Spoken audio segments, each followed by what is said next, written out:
Big TV digital exclusive breaking news చూస్తున్నాం. గరికపాటి మొదటి wife Kameshwari చేసిన కామెంట్స్ ఆరోపణలపైతే గరికపాటి నుంచి మొదటి రియాక్షన్ వచ్చింది. ఆయన ఒక ముఖ్య ప్రకటన చేయడం జరిగింది. అయితే అవన్నీ అబద్ధాలు, క్రిమినల్ కేసులు వేస్తామంటూ కూడా ఆయన స్పందించారు. గౌరవానికి భంగం కలిగేలా ప్రవర్తిస్తే మాత్రం ఊరుకోబోమంటూ కూడా ప్రవర్తించేలా మాట్లాడితే మాత్రం ఊరుకోమంటూ ఇటు గరికపాటి టీం కూడా స్పందించడం జరిగింది. తప్పుడు ఆరోపణలు చేస్తే మాత్రం పరువు నష్టం కేసులు వేస్తామంటూ కూడా చెప్పారు. ఇక చట్టపరమైన చర్యలు తీసుకుంటామని హెచ్చరికలు జారీ చేశారు. గరికపాటిపై తీవ్ర ఆరోపణలు చేస్తున్న మొదటి భార్య కామేశ్వరి 25 ఏళ్ల తర్వాత మీడియా ముందుకు రావడంపై అయితే ప్రజెంట్ తీవ్ర ఆగ్రహాన్ని వ్యక్తం చేశారు. స్వార్థ ప్రయోజనాల కోసమే ఈ విధంగా చేశారంటూ కూడా మాట్లాడటం జరిగింది.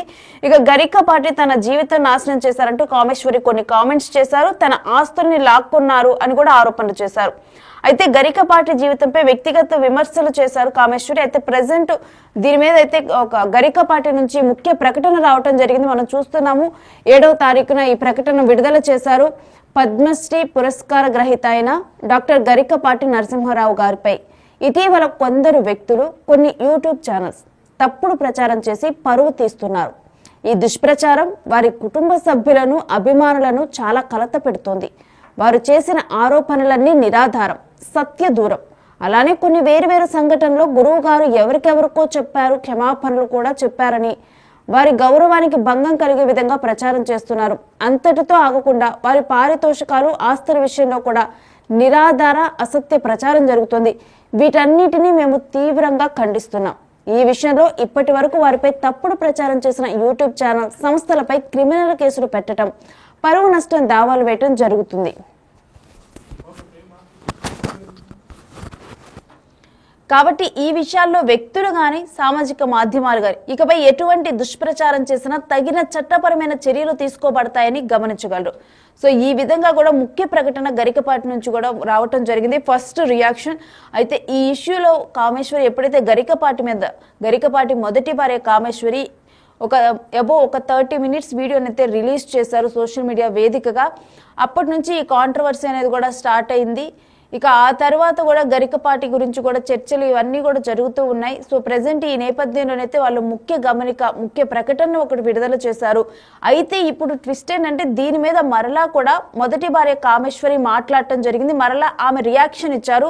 ఆమె ఏం మాట్లాడారు, ఆమె రియాక్షన్ ఏంటి, మరి గరికపాటి రియాక్షన్ కి మొదటి భార్య కామేశ్వరి రియాక్షన్ ఏంటనేది ఇప్పుడు డిజిటల్ ఎక్స్క్లూజివ్ లో చూద్దాం. నమస్కారం, నేను కామేశ్వరిని. ముందుగా పద్మావతి గారికి హృదయపూర్వకమైనటువంటి నమస్కారాలు తెలియజేస్తున్నానమ్మా. 40 ఏళ్ల క్రితం మా తోబుట్టువుల నుంచి ప్రేమ పొందాను. తర్వాత నాకు ప్రేమ దొరకలేదు. ఇవాళ నాకు సపోర్ట్గా మీరు మాట్లాడినటువంటి, నన్ను అర్థం చేసుకున్నటువంటి మాట్లాడరు. తర్వాత నాకు కొంచెం ఇది మంచి ఇది చెడు చెప్పేవాళ్ళు కూడా లేని ఈ పరిస్థితిలో మీరు కొంచెం మంచి చెడులు చెప్పటం, ఇవన్నీ కూడా నా హృదయాన్ని తాకి చాలా చాలా చాలా ఆనందం అయ్యాయి. ఈ ప్రేమతో దుఃఖం వస్తుంది. ఇప్పటికి 4 వీడియోలు నేను చేస్తున్నాను, డిలీట్ చేస్తున్నాను. మాట్లాడడానికి రావట్లేదు. ఎందుకంటే మీ మాటలు నా గుండెలో అలా అలా అలా అలా మెదులుతున్నాయి. అలాగే ప్రొఫెసర్ డాక్టర్ ముళ్ళపూడి సత్యనారాయణ గారికి కూడా హృదయపూర్వకమైనటువంటి నమస్కారాలు. అయ్యా, మీరు పెద్ద పెద్ద మాటలు గారు, పాదాపి వందనాలు లాంటివి కాదండి. సరస్వతి పుత్రులు మీరు. మీ వీడియోలు ఇంతకిత్తం నేను చూడలేదు. నిన్ననే అన్ని చూడడం వల్ల చూస్తూ మీ మాటలు విని నాకు అనిపించింది ఏదో చేశాను. కానీ అక్కడ తప్పు పట్టడం అనేటువంటిది మిమ్మల్ని కూడా కాదు.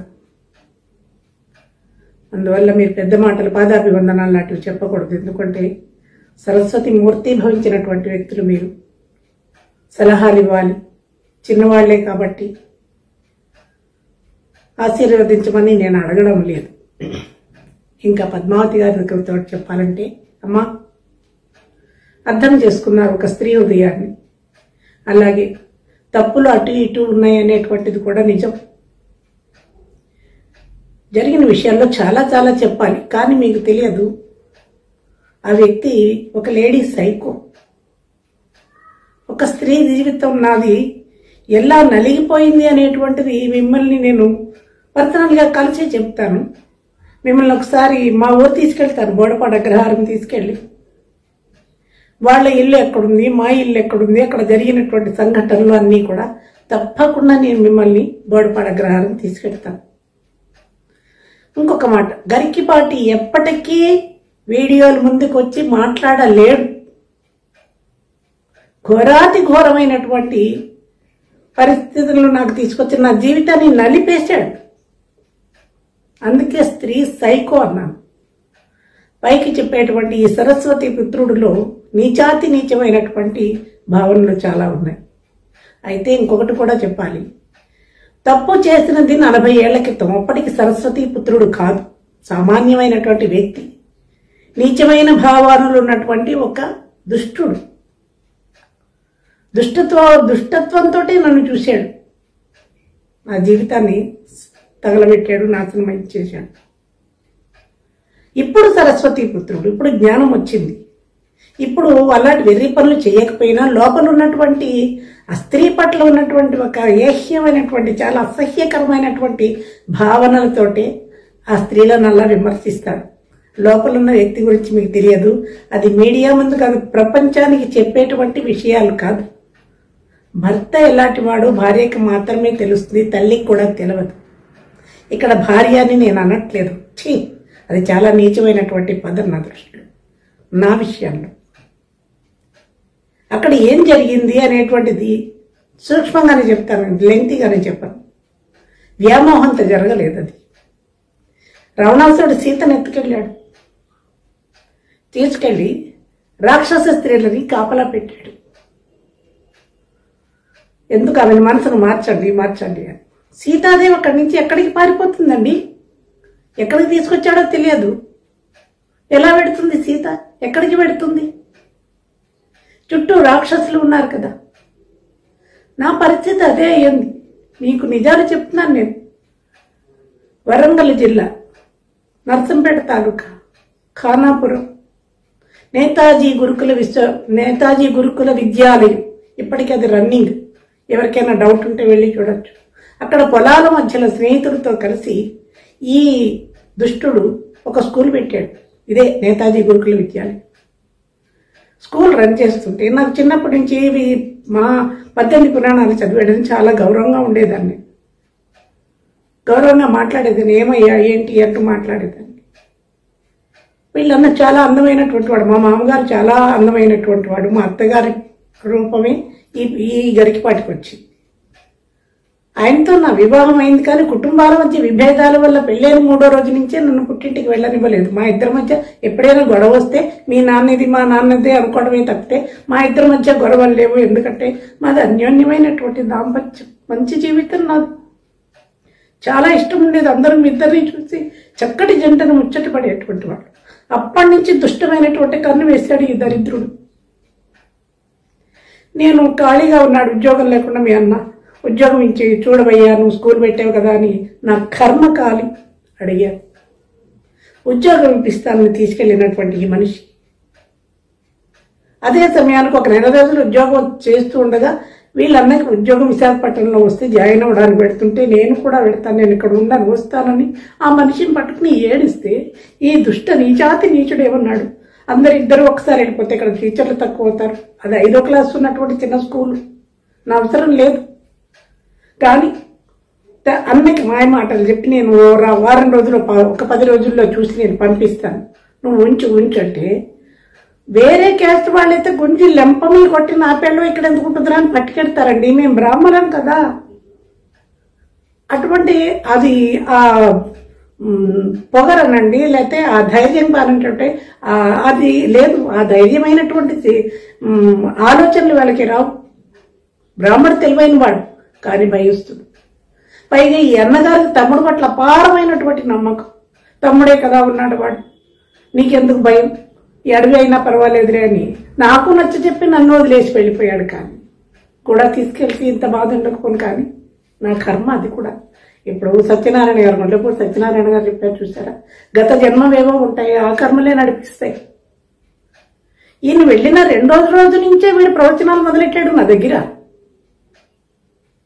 నేను తల్లితో సమానం ఏం మాట్లాడుతున్నామంటే అక్కడ జరిగిన వెర్షన్స్ని పద్మావతి గారు పర్సనల్గా చెప్తాను, వీడియోలో చెప్పలేము. అక్కడ వ్యామోహంతో కూడినటువంటిది కాదు. ఎందుకు ఏం జరిగింది అనేది తర్వాత చెప్తాను. గతం అయిపోయిందండి.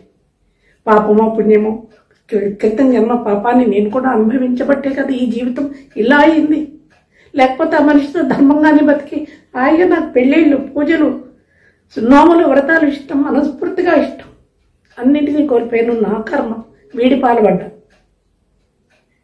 కానీ నా జీవితం చివరి వరకు నన్ను నలిపేసాడండి. ఒక స్త్రీని హీనంగా నన్ను ట్రీట్ చేశాడు.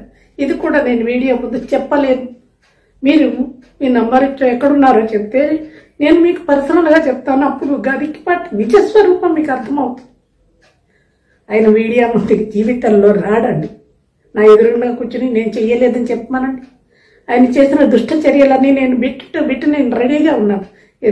అంత నేను నిజాయితీగా ఉండి ధర్మంగా ఉండబట్టే ఇవాళ భగవంతుడు నాకు ఇల్లు ఇచ్చాడు, నాకు ఉద్యోగం ఇచ్చాడు, నా చుట్టూ మంచి సర్కిల్ ఇచ్చాడు. భగవంతుడి బ్లెస్సింగ్స్ నా పట్ల ఉన్నాయి. ఆధ్యాత్మికమైన జీవితంలోనే వెడుగుతున్నాను. ఇప్పటికీ నాలో కాముకత్వం లేదు. అటువంటిదే ఉంటే నేను ఎప్పుడో నాశనం అయిపోదునండి. నేను ఇప్పుడు కూడా వీడియోలు చూడట్లేదు, నేను కామెంట్లు చూడట్లేదు. ఎందుకంటే నేను హర్ట్ అవుతాను. నేను సుఖంగా బతకాలనుకుంటున్నాను. ఎందుకంటే ఎవరి ఇష్టం వచ్చినట్లు వాళ్ళు వెళ్తారు. అది వాళ్ళ చెల్లెలకో వాళ్ళకో జరిగిన అన్యాయం అయితే అలా మాట్లాడతారు. ఎవడైనా విమర్శ కూడా మంచి విమర్శ చేయాలి, మంచి పదాలతో విమర్శ చేయాలి. ఎవరికి తెచ్చినట్టు వాళ్ళు. మా ఫ్రెండ్స్ చెప్తుంటే విని నేను వద్దు చెప్పొద్దు అని నేను వినటం లేదు, చెప్పకపోవడం. అటువంటి పరిస్థితుల్లో చాలా హీనం చేశాడు గరికపాటి నా జీవితాన్ని. అన్నీ భరించాను. ఎక్కడ ఎంతవరకు అంటే పిల్లల్ని చూసుకుంటున్నాను, ఇంటి బాధ్యత లేకపోయినా, ప్రేమలు దోమలు నాకు మనిషి అంటే అసహ్యం, పరమాసహ్యం. వెళ్ళిపోయే పరిస్థితులు ఎక్కడికి వచ్చాయంటే మనిషి ఎదిగి అవధానాల స్థాయి దాకా వచ్చాక సమస్యాపూర్ణ మా ఇద్దరి బ్యాడ్ రిలేషన్ మీద ఇస్తున్నారు. అక్కడ మొదలైంది. ఈయనే చెప్పాడు, మా అమ్మ నిన్ను వదిలించుకోమంది అన్నాడు. మీరు నమ్మినా నమ్మకపోయినా నేను నమ్మినటువంటి భగవంతుని మీద సాక్షిగా చెప్తున్నా, నా మీద చేతబడి ప్రయోగాలు చేయించారు తల్లి కొడుకు.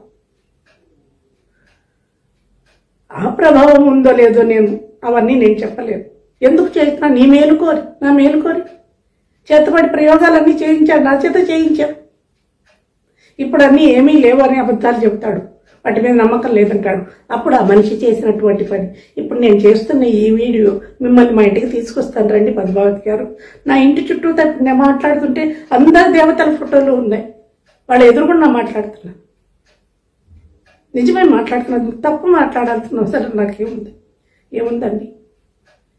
ఇంకా నీచమైన పనులు చేశాడు. సాగర ఘోష, ఆ కావ్యం కాపీ చేస్తుంటే అది ఒక బూతు ఘోష. ఎందుకు అనేది పర్సనల్గా మీకు చెప్తాను. మనిషిలో ఉన్నటువంటి ఒక నీచమైనటువంటి ఒక మనిషి ఉన్నాడు గరికపాటిలో. అందువల్ల అది చెప్పడానికి చాలా అసభ్యకరమైనటువంటివి. నా గ్రహస్థితి బాగోక, నా కర్మకాలి వీడి పాల్పడ్డారు. ఊళ్ళో వాడండి, పక్కింటి వాడండి. అరే సంప్రదాయమైన కుటుంబంలో పుట్టి పెరిగిన నేను ఇలా దగా చేయకూడదు అనుకున్నాడా? చేసేసాడు, అయిపోయిందండి. పిల్లలు ఇవన్నీ కూడా నిజమే.